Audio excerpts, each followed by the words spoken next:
Camille Williams walked unrecognized through the gleaming showroom of her own luxury car dealership, the empire she'd built from nothing, now a playground for the wealthy and entitled. A black woman CEO goes undercover at her dealership. White. Client tries to kick her out and regrets it when the tables dramatically turn. Before we begin, make sure to subscribe to the channel and comment where you're watching from. The sun crested over the Atlanta skyline, casting golden rays across the polished hoods of luxury vehicles that lined the showroom floor of Johnson Motors. Camille Johnson tugged the drawstring of her grey hoodie a little tighter and adjusted her baseball cap, a smile playing at the corners of her lips as she pushed through the glass doors of her own dealership. No one gave her a second glance, not the receptionist who greeted her with a practiced "good morning," nor the sales associates huddled near the coffee machine discussing their weekend plans. Perfect. Today, Camille wasn't the powerhouse CEO whose face graced the cover of Business Weekly last month. She was just another potential customer in faded jeans and worn sneakers. She moved through the showroom with deliberate casualness, fingers trailing over the smooth curves of a midnight blue Bentley. 8 years ago, when she'd first proposed opening this flagship location in downtown Atlanta, the banks had laughed her out of their offices. Too ambitious, they'd said. Too risky, they'd warned. What they meant was too black, too female, too everything they weren't used to backing with serious capital. Camille paused before the showroom's centerpiece, a gleaming Rolls-Royce.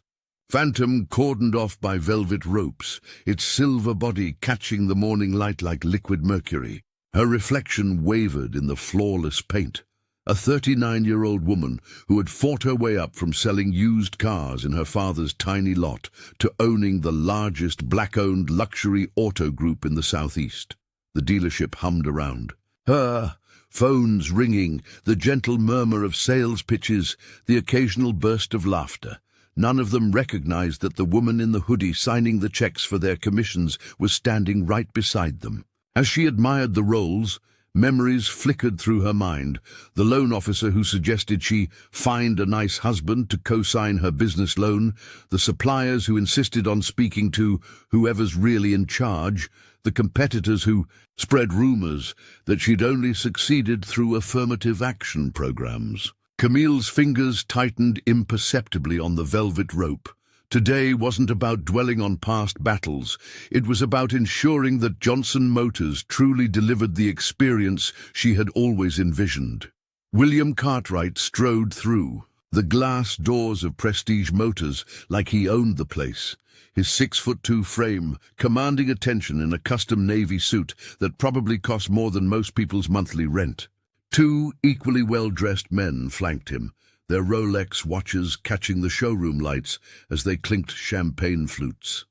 The trio represented Atlanta's old money elite, the kind who had country club memberships passed down through generations. Camille felt William's gaze before she even turned around. There was something about wealthy clients that gave them a particular energy, an expectation that the world would bend to their will. When she pivoted to offer assistance, his eyes narrowed, sliding over her simple outfit with undisguised disapproval. "Gentlemen, look at that Aston Martin," William announced, gesturing toward the sleek vehicle Camille had been examining. "Absolute masterpiece of engineering." His voice carried deliberately across the showroom floor, commanding everyone's attention.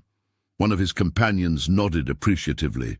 "You've got excellent taste as always, Will." William's lips curled into something between a smile and a sneer as he glanced toward Camille again. "That car's worth more than she'll ever make in her life," he declared, loud enough for everyone within 20 feet to hear. His friends erupted in laughter, the sound bouncing off the polished surfaces of luxury vehicles. Camille felt heat rise to her cheeks, but kept her expression neutral. She'd encountered men like William throughout her career, men who assumed her worth based solely on appearance. As CEO of Prestige Motors, she could have easily put him in his place, but her undercover role required restraint. Instead, she observed, Silently, gathering intelligence about how her staff would handle the situation, the showroom had grown uncomfortably quiet. Several customers pretended to study vehicle specifications while stealing glances at the unfolding drama. Two salespeople exchanged nervous looks, clearly unsure whether to intervene. This hesitation told Camille volumes about the workplace culture she'd created or failed to create. William approached the Aston Martin, running his manicured fingers along its gleaming hood. "I've been thinking about adding something special to my collection," he announced to no one in particular.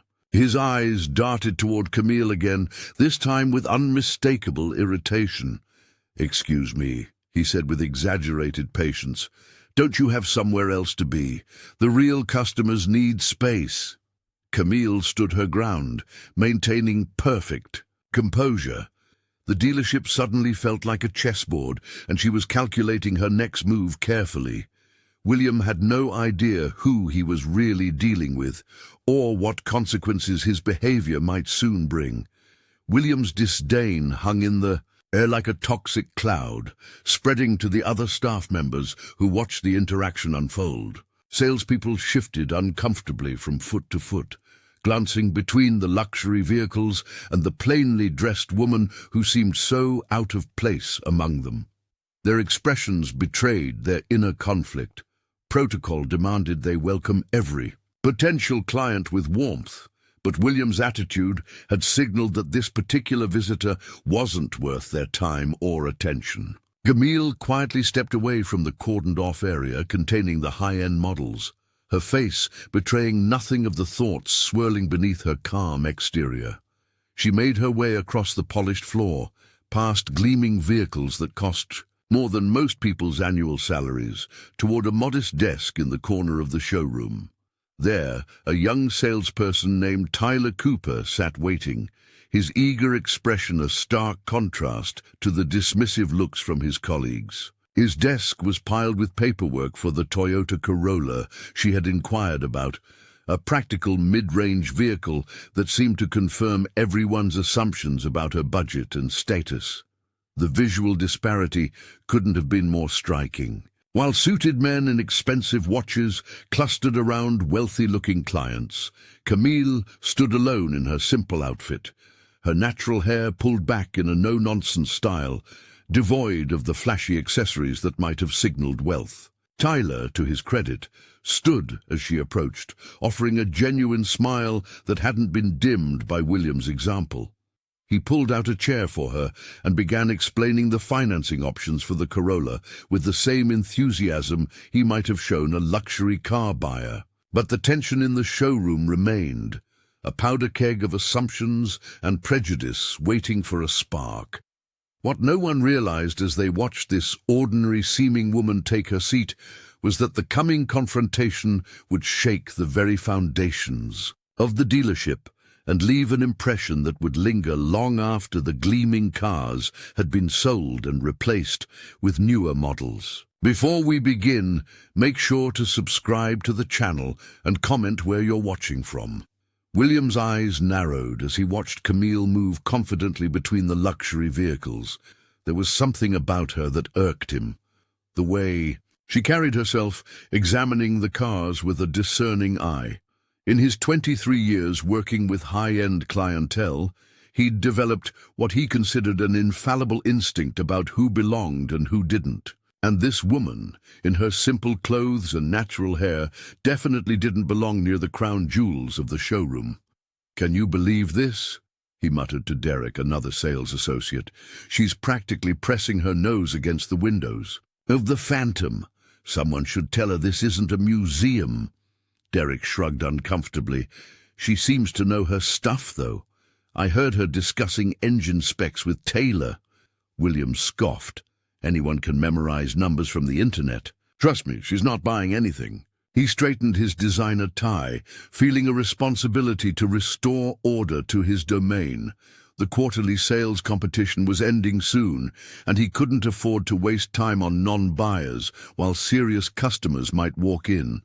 He began moving through the showroom, stopping at different employee stations. "Keep an eye on the woman in the blue shirt," he whispered to the receptionist.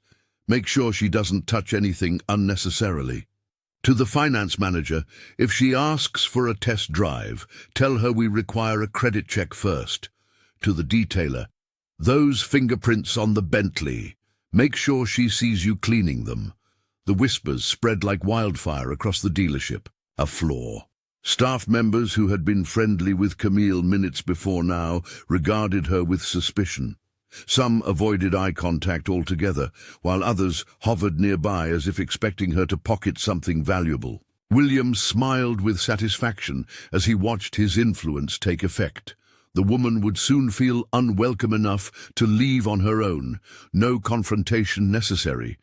It was a technique he'd perfected over the years, creating an invisible barrier around those he deemed unworthy of the luxury experience. What William didn't notice was how carefully Camille observed each interaction, how she registered every changed demeanor, every whispered comment. Her expression remained neutral, but she was mentally taking notes, detailed, specific notes. That would prove far more consequential than William could possibly imagine. Camille felt the shift in the room like a cold draft.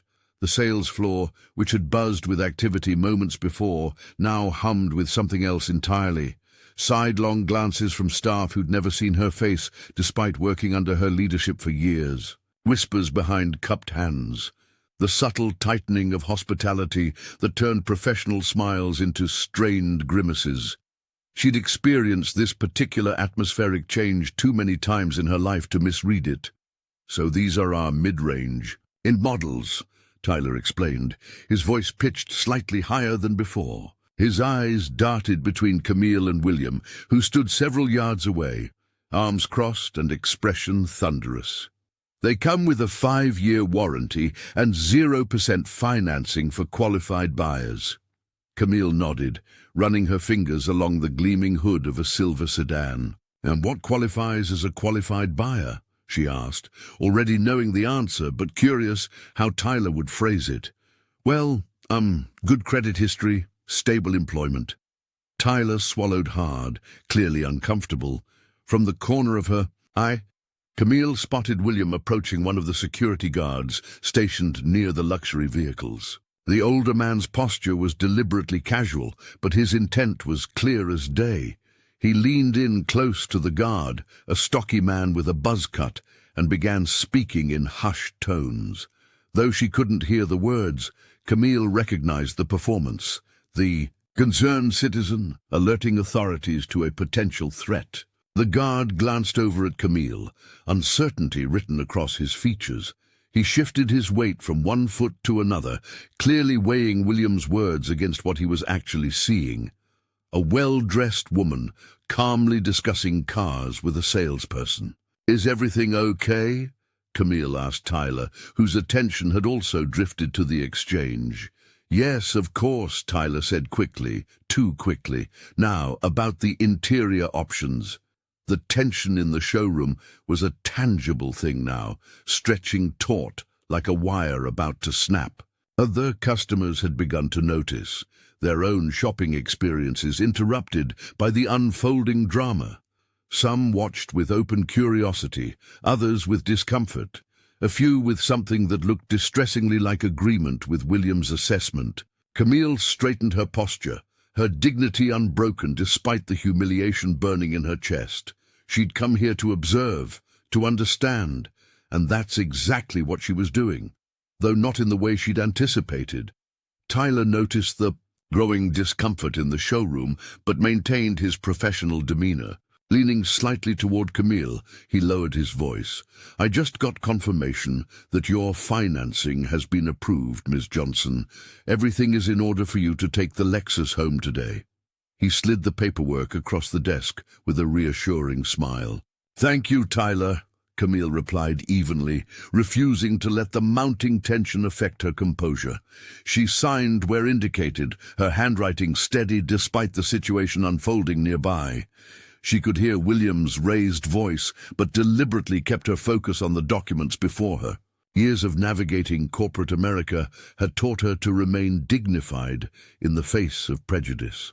Across the showroom, William had approached the front desk with determined strides, his face flushed with indignation. "I need to speak with the manager immediately," he demanded, drumming his fingers impatiently on the counter. The young receptionist, Emma, looked startled by his aggressive tone. "May I ask what this concerns, sir?" Emma inquired, trying to maintain her professional smile. William leaned forward, lowering his voice, but not enough to prevent others from hearing. "There's a woman over there who doesn't belong here. She's making legitimate customers uncomfortable." He gestured dismissively toward Camille without looking in her direction. "I've been buying cars here for years, and I expect certain standards to be maintained." Emma shifted uncomfortably in her seat. "Sir, I don't want excuses," William interrupted, his voice rising again. "Get me someone with actual authority, now." His wedding ring clinked loudly against the counter as he tapped it impatiently. Emma picked up the phone with a slightly trembling hand.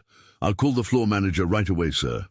William straightened his designer jacket, a self-satisfied expression crossing his face. He was accustomed to getting his way, especially in establishments where he'd spent considerable money over the years. He glanced over his shoulder at Camille, who appeared to be signing purchase documents, and his frown deepened. In his mind, he was simply protecting the exclusive atmosphere of his preferred dealership. It never occurred to him that his actions might soon lead to one of the most humiliating moments of his life. David Ellis emerged from his office, his stride confident, though his eyes betrayed a hint of wariness. The showroom's ambient music seemed to fade as he approached, the other customers instinctively creating space around the unfolding drama. William wasted no time in making his grievance as public as possible, his voice carrying across the polished floor. "This woman," William announced, gesturing dismissively toward Camille, "has been wandering into the VIP section where she clearly doesn't belong. She's making the other guests uncomfortable with her presence." His emphasis on other guests made it clear he considered himself among the elite clientele. Several onlookers exchanged uncomfortable glances, but no one intervened. Camille stood, her ground, maintaining her composure despite the humiliation burning in her chest. She'd faced this type of treatment before, though she never imagined experiencing it in her own establishment. David's eyes flicked between William and Camille, quickly calculating the situation. William Bradford was one of their highest spending customers, having purchased 3 luxury vehicles in the past 2 years alone. His referrals had brought in at least 5 other high-net-worth clients. "I understand your concern, Mr. Bradford," David said, his voice taking on a professional chill that Camille had never heard directed at customers before.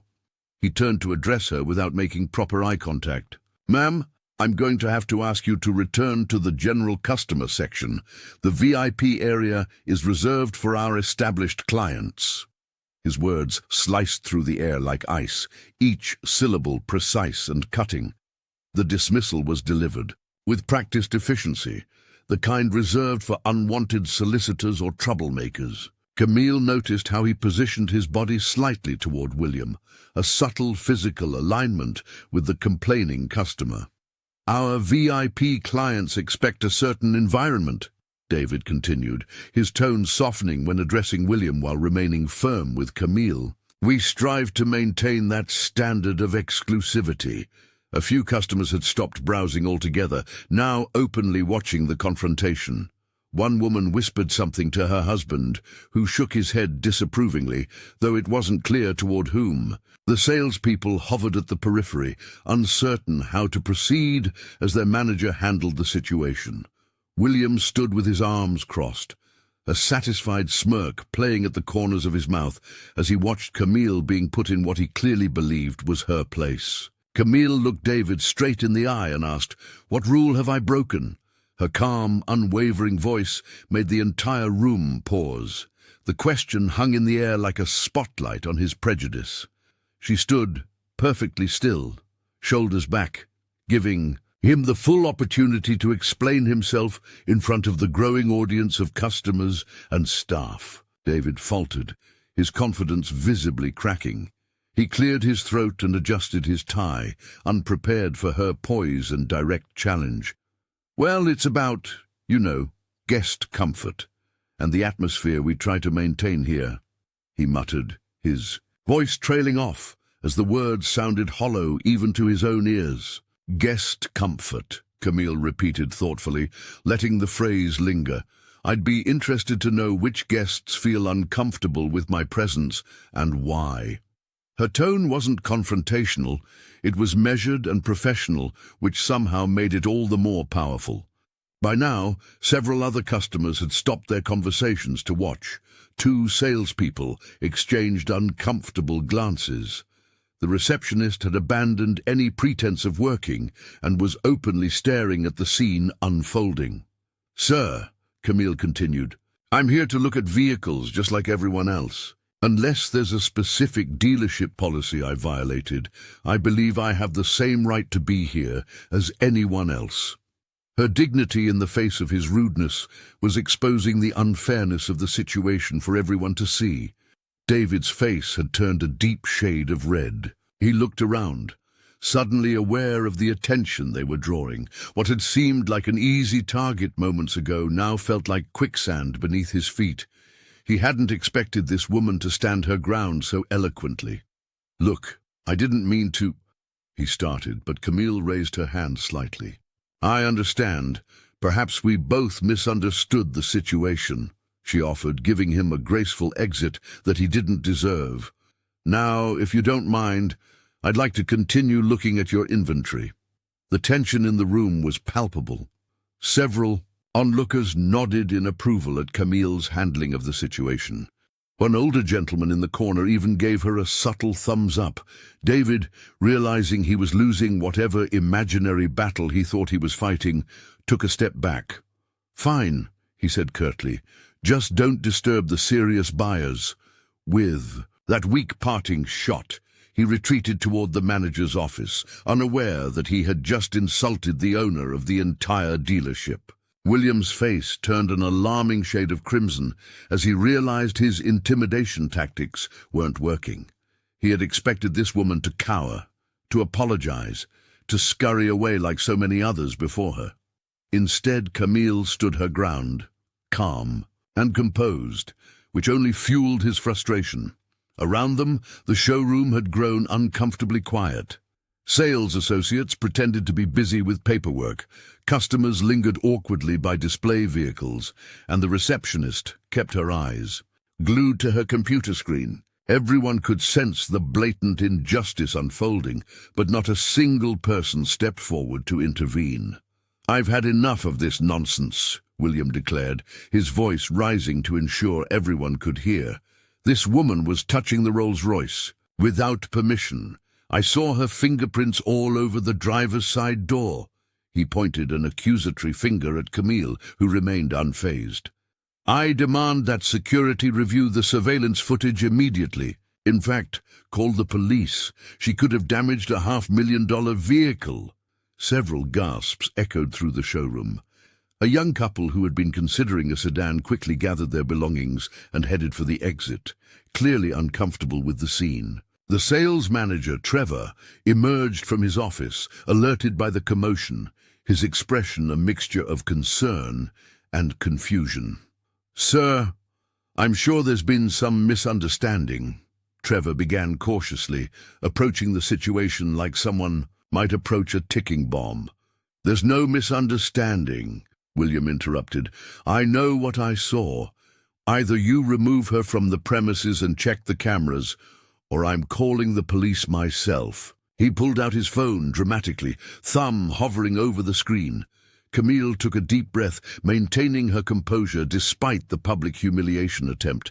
She knew exactly what William was doing, creating a spectacle to assert dominance, in a space where he believed she didn't belong. It was a tactic she'd encountered before, though rarely so blatantly. Part of her wanted to reveal her identity right then, to watch his face when he realized his catastrophic error. But another part, the strategist, the CEO, knew timing was everything. By all means, she said quietly. Let's review the security footage. I have nothing to hide. Trevor looked between them nervously, clearly trying to diffuse the situation without alienating a potential high-value customer. Little did he know that the most important person in the room wasn't the man in the expensive suit, but the woman in simple clothes being accused of trespassing in her own dealership. The murmur that swept through the dealership showroom felt like a physical wave crashing against Camille as she stood her ground. Faces turned toward her, some curious, others suspicious, and a few openly hostile. The fluorescent lights suddenly seemed too bright, the air conditioning too cold. She could feel sweat beading at the nape of her neck, despite the chill. "I think we need to pause here," David announced, his voice cracking slightly. His eyes darted between Camille and the growing crowd of onlookers. "Security protocols require us to investigate any irregularities." He reached for the phone at his desk, fingers trembling slightly. "I'm going to have our security team pull the footage from this morning." Camille nodded, her chin lifted slightly. "I have nothing to hide," she said, her voice carrying across the now silent showroom. "Check the cameras." She maintained eye contact with David, refusing to look away or appear guilty. The weight of 20 pairs of eyes bore down on her. But she stood tall, shoulders squared.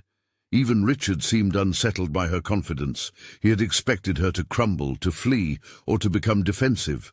Instead, her composure was unnerving, like a chess player who knew moves ahead that others couldn't see. "This is ridiculous," muttered a woman near the back. "Why are we treating her like this?" "Better safe than sorry," someone else countered. David hung up the phone. "Security will have the footage ready in 5 minutes. They're reviewing it now." The silence that followed was oppressive. Sales associates pretended to busy themselves with paperwork. Customers who had come to browse cars now lingered, sensing drama unfolding. Camille remained standing, refusing the chair David belatedly offered her. "Would you like some water while we wait?" asked a young sales associate, her eyes sympathetic. "No, thank you," Camille replied evenly. "I'd just like to finish my transaction and be on my way." Richard paced near the entrance, checking his watch repeatedly. His earlier bravado was fading, replaced by a nervous energy that had him fidgeting with his keys. Something about Camille's quiet confidence was making him second-guess himself, though he wasn't ready to admit it yet. The minutes stretched painfully. Camille could feel her phone vibrating in her pocket, probably Marcus calling to check on her progress, but she ignored it. This moment required her full attention. Her entire career had prepared her for situations where she was underestimated, dismissed, or challenged. This was just another test, another obstacle to overcome, with dignity intact. Minutes later, 2 police officers strode into the dealership, their uniforms and stern expressions sending an immediate chill through the luxurious showroom. The soft music playing in the background seemed to fade as conversations hushed. Every customer and employee froze, eyes darting between the officers William and Camille. "Someone called about a disturbance?" the taller officer asked, his hand resting casually on his belt. William stepped forward immediately. "Yes, officer.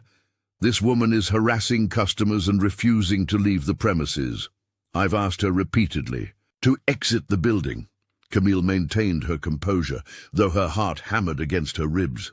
"Officers, I'm a customer here looking at vehicles. This gentleman," she gestured toward William, "approached me aggressively and demanded I leave based solely on my appearance."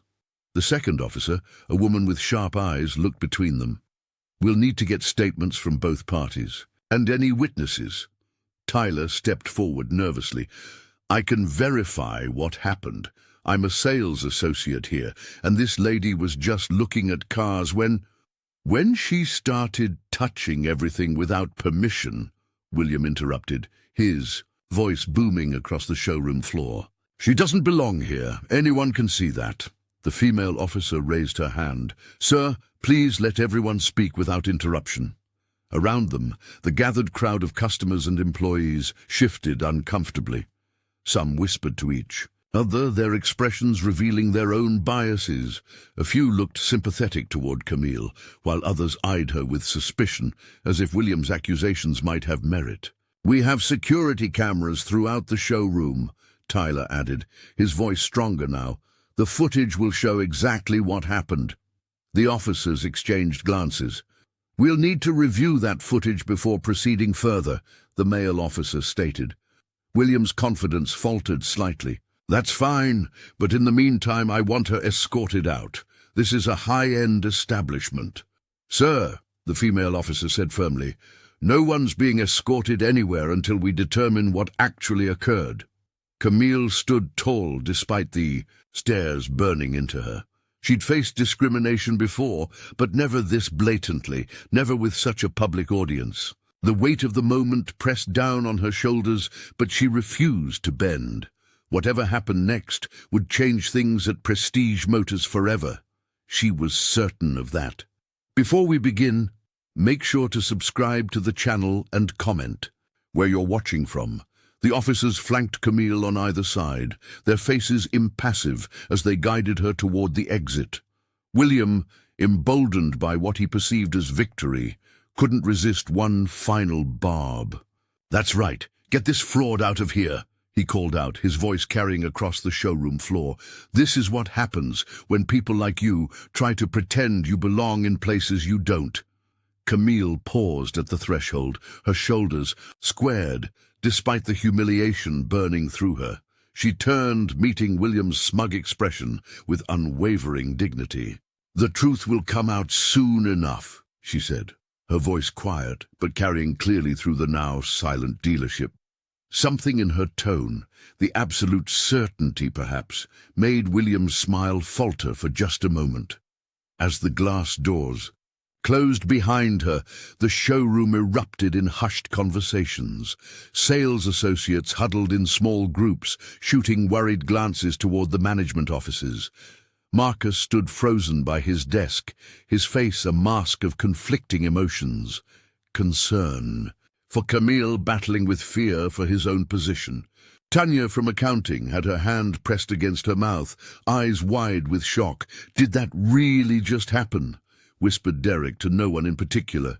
"They just escorted her out like a criminal." Inside the manager's office, Robert paced, nervously, running his hands through his thinning hair. This situation had spiraled far beyond what he'd anticipated. When William had first complained, he'd thought it would be a simple customer service issue. Placate the wealthy client, smooth things over. Now there were police involved, and something about Camille's parting words left him deeply unsettled. Outside in the parking lot, Officer Daniels was already beginning to have doubts. "Ma'am, could I see some identification, please?" he asked. "Camille." The tension inside the dealership was palpable, hanging in the air like the moment before a thunderstorm breaks. No one dared return to business as usual. The gleaming vehicles that usually inspired excitement now seemed to be silent, witnesses to the unfolding drama. The expensive leather chairs in the waiting area remained empty, as if customers could sense the discord from outside. William, meanwhile, had settled into one of those chairs, scrolling through his phone with affected nonchalance, though his foot tapped an agitated rhythm against the polished floor. He'd gotten what he wanted, the woman removed, but something about her composure, her final words, left him with a nagging sense of unease he couldn't quite shake. Camille's heels clicked against the pavement as the glass doors swung shut. Behind her, inside the showroom, an uncomfortable silence settled over everyone who had witnessed the scene. William stood near the coffee station, arms folded across his chest, a self-satisfied smirk playing at the corners of his mouth. He nodded to himself as if confirming he'd done the right thing by removing the troublemaker. But beneath his smug exterior, a flicker of doubt began to creep in. Several customers were whispering among themselves, and a few of the sales staff exchanged worried glances. "Well, that's that," William announced to no one in particular, clapping his hands together. "Now, where were we?" Before anyone could respond, A heavy set of footsteps echoed from the hallway leading to the back offices. The rhythmic, purposeful stride caused heads to turn. Franklin Ross, the imposing regional CEO, known for his rare appearances at individual dealerships, emerged into the showroom. His 6'4" frame commanded immediate attention, his tailored charcoal suit a stark contrast to the casual polo shirts worn by the sales team. "What's going on out here?" Franklin's deep voice carried across the showroom floor. "I just received a rather disturbing phone call." The color drained from William's face. He straightened his posture and tugged at his collar, suddenly finding it difficult to swallow. "Mr. Ross, sir," the floor manager stammered, stepping forward. "We had a small situation with a disruptive person, but it's been handled." Franklin's eyes narrowed as he scanned the room, taking in the nervous expressions of the staff and the curious stares of the customers. "Disruptive person," he repeated, his tone dangerously calm. "Would this person happen to be a woman in a burgundy pantsuit?" William cleared his throat. "Yes, actually. She was interfering with my consultation. Claimed to know more about the vehicles than our staff. Completely unprofessional." Franklin's expression hardened. "I see. And did anyone bother to check who she was before escorting her from the premises?" The silence that followed was deafening. A sales associate in the corner shifted uncomfortably, looking as though he wanted to speak, but thought better of it. "Because," Franklin continued, his voice dropping an octave lower, "that woman you just kicked out is Camille Johnson." William's smug expression faltered. "Who?" Franklin took 3 measured steps toward William, each footfall echoing like a judge's gavel. "Camille Johnson, the CEO of this entire dealership group." Franklin's gaze swept across the gathered crowd, landing on William and David. The tension in the air was palpable, like a tightly coiled spring ready to snap. "What's going on here?" he demanded, his voice calm but laced with authority that made everyone stand a little straighter. David stammered, his earlier confidence evaporating under Franklin's steady gaze. "Well, you see, sir, this woman was causing a disturbance and—" Franklin cut him off with a raised hand. "Did you verify the facts before calling the police on a customer?"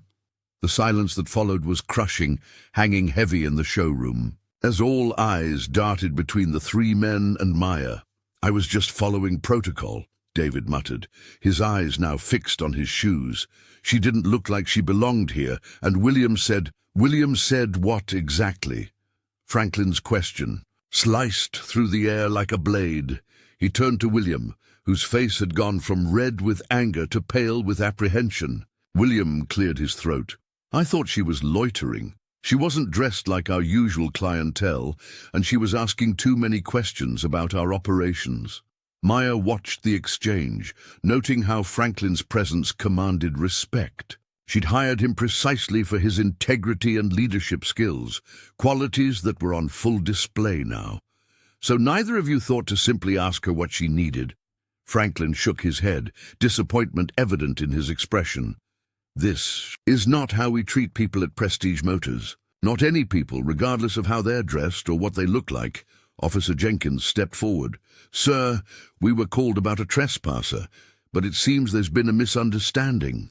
"A serious misunderstanding," Franklin agreed, his tone grave, "one that reflects poorly on our establishment." He turned to Maya, his professional demeanor intact, though she could see the questions in his eyes. "Ma'am, on behalf of Prestige Motors, I sincerely apologize for this incident." Maya nodded, still maintaining her cover. She wanted to see how Franklin would handle the situation without knowing her true identity. So far, he was exceeding her expectations. "David, William, my office, now," Franklin ordered, his voice leaving no room for argument. "Officer Jenkins, thank you for your time, but I believe we can resolve this internally." As the police officer prepared to leave, Maya noticed the other customers watching with interest. Some looked embarrassed by what they'd witnessed. Others seemed relieved that someone in authority had stepped in. The incident had created quite the spectacle, and Maya knew it would have repercussions far beyond this moment. Franklin took a deep breath, his voice cutting through the tension like a knife. "The woman you just forced out of the showroom? That was Camille Johnson. She's not just any customer. She's the CEO and owner of this entire dealership." The words hung in the air for a moment before gasps erupted throughout the showroom. Several employees who had witnessed the confrontation covered their mouths in shock. Even those who hadn't seen the incident firsthand seemed to understand the gravity of what had just occurred. William's transformation was instantaneous and complete. The smug confidence that had radiated from him just moments ago evaporated like morning dew under a scorching sun. His shoulders slumped, and the color drained from his face as the full implications crashed down on him. He opened his mouth to speak, but no words came out, just a strangled sound somewhere between a gasp and a whimper. "You're joking," he finally managed, his voice barely above a whisper. "That can't be true." "I assure you it is," Franklin replied, pulling out his phone and showing William the company website with Camille's photo prominently displayed on the leadership page. "Ms. Johnson has been conducting undercover visits to all our locations this month." David, who had been standing nearby throughout the exchange, looked as though he might collapse. His face had turned ashen, and beads of sweat formed on his forehead as he realized the magnitude of his mistake. As sales manager, he had not only failed to recognize the owner of the company he worked for, but he had actively supported discriminatory treatment against her. "I didn't know," David stammered, running his hands through his hair. "I had no idea who she was." "That's precisely the point," Franklin said, his voice firm but not unkind. "You shouldn't treat anyone that way regardless of who they are. But the fact that you couldn't even recognize the woman whose name is on your paychecks makes this situation even worse." William looked toward the exit, clearly contemplating a hasty retreat. The reality was sinking in. He had just insulted and attempted to remove the most powerful person in the building, someone who could single-handedly destroy his car-buying experience and potentially much more. Franklin's voice dropped to a glacial tone that sent shivers through everyone in the showroom. "Let me be perfectly clear, Mr. Cartwright. Today, you've not only insulted the founder and CEO of Johnson Motors, but you've betrayed the very core values this company was built upon." His words hung in the air like icicles, sharp and unforgiving. William's face drained of color as the reality of his situation began to sink in. "Now wait just a minute," William stammered, his previous confidence evaporating. "This is all a misunderstanding. I didn't know who she was." His excuses rang hollow in the silent showroom, each word digging his grave deeper. The other customers and staff remained frozen, witnessing the spectacular downfall of a man who, just minutes ago, had been so full of entitlement and disdain. Franklin adjusted his tie and straightened his shoulders. "Security," he called out calmly, and two uniformed guards materialized almost instantly. "Please escort Mr. Cartwright from the premises. He is permanently banned from this and every other Johnson Motors location nationwide." The pronouncement fell like a gavel, final and irrevocable. William's eyes widened in panic. "You can't do this. I've been a loyal customer for years. I've spent hundreds of thousands of dollars here." His protests grew more desperate as the security guards approached him from either side. "Your money doesn't buy you the right to disrespect our people," Franklin replied evenly. "At Johnson Motors, integrity and respect come before profit. Always have, always will." The security guards now stood on either side of William, not touching him but making their presence unmistakable. The showroom remained deathly quiet as everyone watched William's world crumble around him. His business associates had backed away, clearly not wanting to be associated with him in this moment of disgrace. "This isn't over," William hissed, but his threat lacked conviction. His shoulders slumped as he realized there was no way out of this situation. The security guards gestured toward the exit, and with what little dignity he could muster, William Cartwright began his walk of shame. As he passed through the showroom, customers and employees alike watched his departure with a mixture of satisfaction and disbelief. No one made a move to defend him or speak on his behalf. The man who had demanded respect just minutes earlier now commanded none at all. Franklin's voice cut through the silence of the showroom like a knife. "David, I need your employee badge. And keys. You're suspended, effective immediately, pending a full investigation." His normally jovial face had hardened into something unrecognizable. The face of a man who had just watched one of his trusted employees betray everything the dealership stood for. David's face drained of color. "But sir, I was just following protocol. That woman wasn't dressed like a customer. How was I supposed to know?" "Stop!" Franklin held up his hand. "I've heard enough excuses. What protocol tells you to physically intimidate someone? What policy says to ignore a customer because of how they look?" He lowered his voice. 23 years I've been in this business, and I've never been so disappointed." From behind the glass partition of the break room, Camille watched the scene unfold. Her heart wasn't racing with vindication as she might have expected. Instead, a complex wave of emotions washed over her, relief that action was being taken, but also a profound sadness. This wasn't about revenge or seeing someone punished.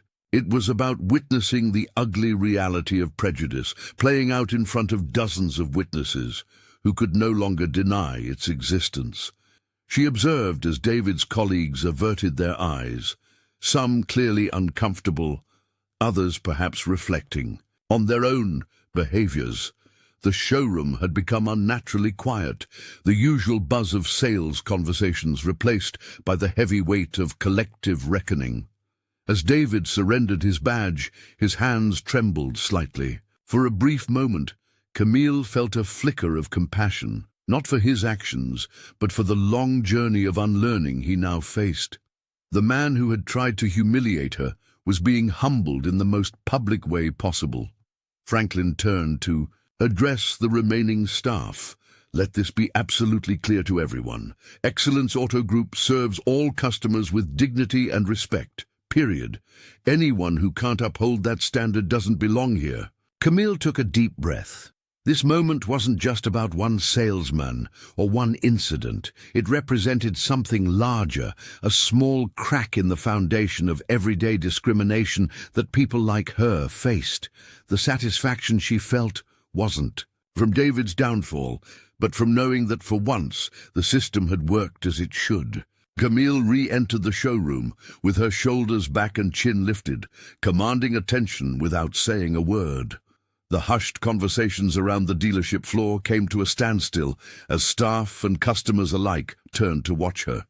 She could feel their gazes, some curious, others impressed, a few even embarrassed, but she welcomed them all.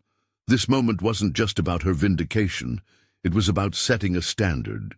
"I want to thank everyone for witnessing what happened today," she began, her voice steady and carrying across the showroom.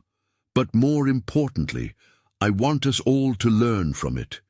This dealership, my dealership, will always be a place where respect and dignity must guide us, no matter who walks through those doors. Not their clothes, not their accent, not their skin color, but their humanity is what deserves our attention." Several employees nodded in agreement, while others looked down, perhaps reflecting on times they might have judged too quickly. Camille continued, "We're not just selling cars here. We're creating experiences, building relationships, and hopefully changing perceptions along the way." As the small crowd began to disperse, Tyler approached her hesitantly, his expression a mixture of admiration and regret. "Ms. Johnson, I mean Camille," he stammered. "I should have stepped in sooner. I knew what was happening wasn't right, but I froze." Camille placed a gentle hand on his shoulder, feeling him relax under her touch. "Tyler, true courage isn't about never being afraid," she said softly. "It's about standing up for what's right, even when it's not easy, even when your voice shakes, even when you might face consequences." She smiled at him. "And today, you Did stand up, maybe not as quickly as you would have liked, but you did. That's what matters. Tyler's eyes brightened with determination. It won't happen again. Next time, I'll be the first one to speak up. That's all I can ask for, Camille replied, giving his shoulder a final squeeze before turning to greet a family who had just walked in, her CEO persona seamlessly blending with the salesperson she had always been at heart. The next morning, Camille called an emergency all-hands meeting at the dealership.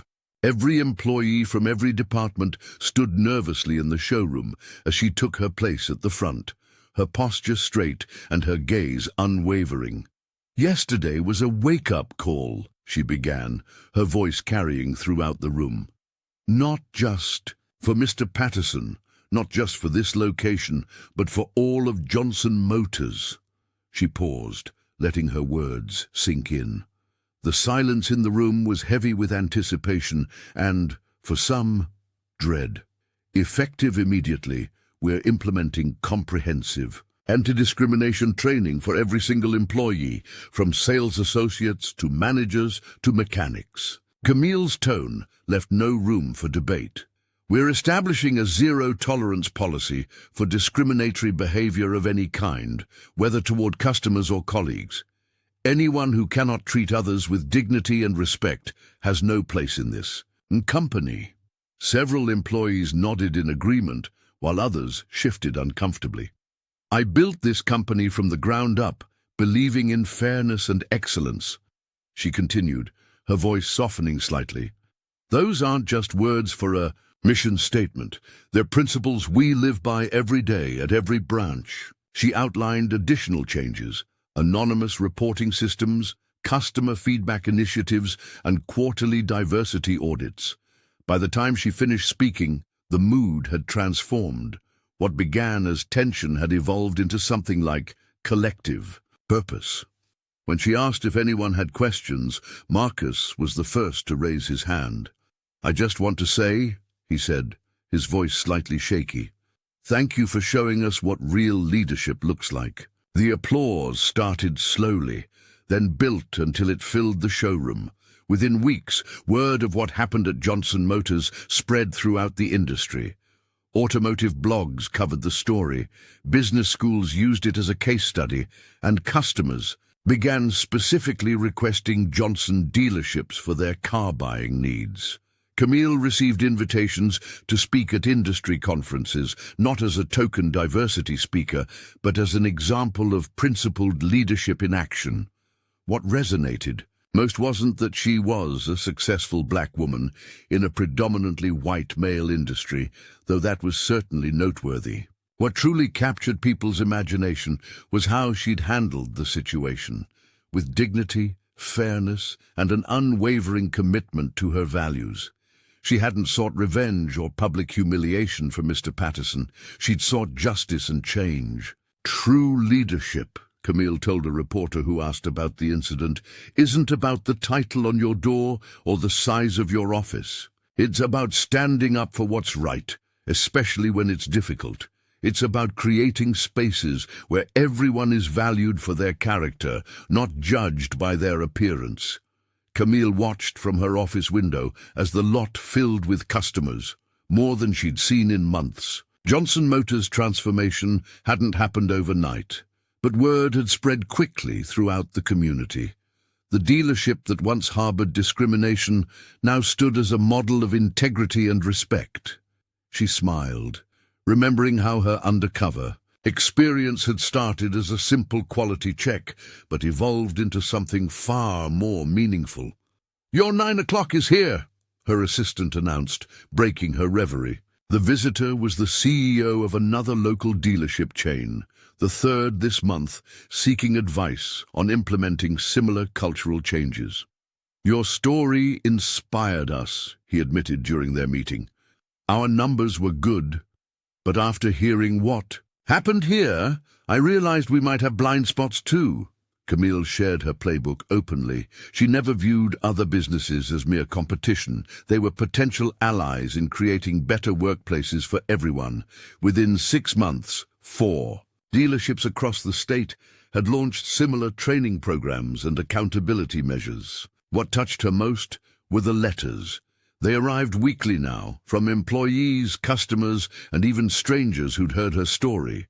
One woman wrote how she'd found courage to confront discrimination at her workplace after reading about Camille. In the Business Journal, a young black salesman sent thanks for creating a blueprint others could follow. Marcus, now the general sales manager, knocked on her door with the quarterly report. "Revenue up 17%, he announced proudly, "and our customer satisfaction scores are the highest in the region." "Numbers are good," Camille nodded, "but that's not what matters most." She'd never sought revenge against Robert or anyone else who'd mistreated her. Their punishment was witnessing her success and the transformation of an industry they thought they controlled. Her victory wasn't in humiliating others, but in awakening them to the true meaning of dignity in business and in life. That evening, as Camille locked her office, she paused to look at the framed photo on her wall, herself at 23, standing beside her first sold car, eyes bright with ambition. That young woman could never have imagined the challenges ahead, but somehow had found the strength to face them. Johnson Motors would outlast her someday, but she took comfort knowing the foundation she'd built would remain. A place where people were judged by their character rather than their appearance, where respect wasn't earned through status but freely given as a human right. In the end, that legacy of courage was worth more than all the luxury cars on her lot.